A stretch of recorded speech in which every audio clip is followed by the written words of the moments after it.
Hi, today I'm going to talk about being diagnosed with COVID.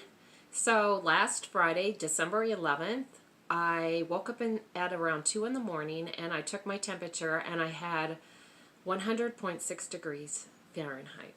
So I, not long after, text my coworkers and told them I wasn't feeling well, that I wouldn't be in that day. And then a little later, I called the main line because knew I needed to get the COVID hotline number. And so I called that woman, and she said, "I hope you're going to do okay with COVID," which was a really nice thing for her to say to me. So, if you have it, she said. Anyway, so then I called the COVID hotline, and they gave me my restrictions.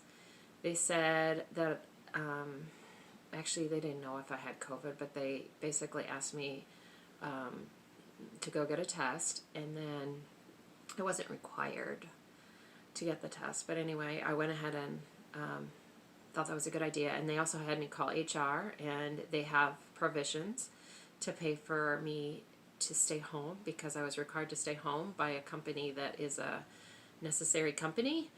We're in the food production industry.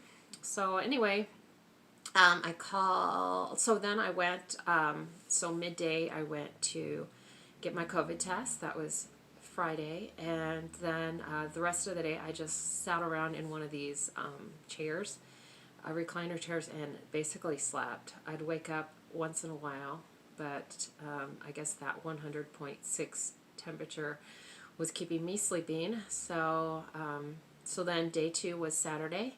And the symptoms that I had then, and also day 1, were headaches and the fever. And my fever lowered a little bit. Day 2, it was more like 99.6. And so I was feeling slightly better. I was sleeping a little less. So then on day 3, pretty early in the morning, I got a call from the clinic where I had gotten my test, and they said I was positive, which didn't surprise me because of the fever. So then on day 3, my fever subsided. I didn't have very much fever. I started noticing some nostril and lung feelings, and kind of like, oh no, this is where it gets bad. But those feelings didn't last very long, so I did not have any major lung or nostril problems, although the entire time my nostrils have felt a little, I don't know, twingy or whatever, but not extremely major. So then on day 4, I was tired. I started getting a puffy eye. My right eye got puffy, and I started putting drops in it.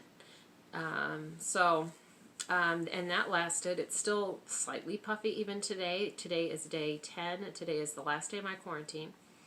And I noticed that when I put makeup on that puffy eye, that it's kind of dry and damaged from the puffiness. So I did put drops in, and that, I believe those drops helped. If you have that problem, I'd see your doctor for sure.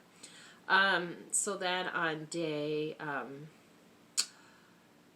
so also the other symptom that I had on day 4 was I lost my sense of taste and smell. Coffee was horrible, absolutely horrible. Now my sense of taste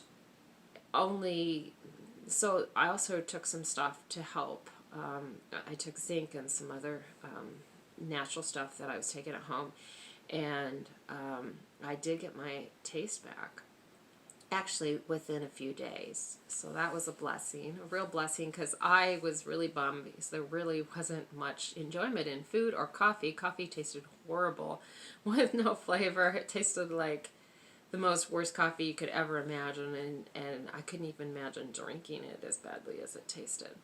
So then on to day 5 through 10, I basically just continued to have sneezy, nose feelings, and a little bit of vertigo. So this whole time I've had headache, a little vertigo, a little sneezy nose. The puffy eye thing has been irritating, but that's pretty much it. So now it's day 10, and tomorrow I am relieved from quarantine, I'm really excited. I am thankful that so far it doesn't look like I'm going to have any major symptoms or any long-term symptoms, hopefully.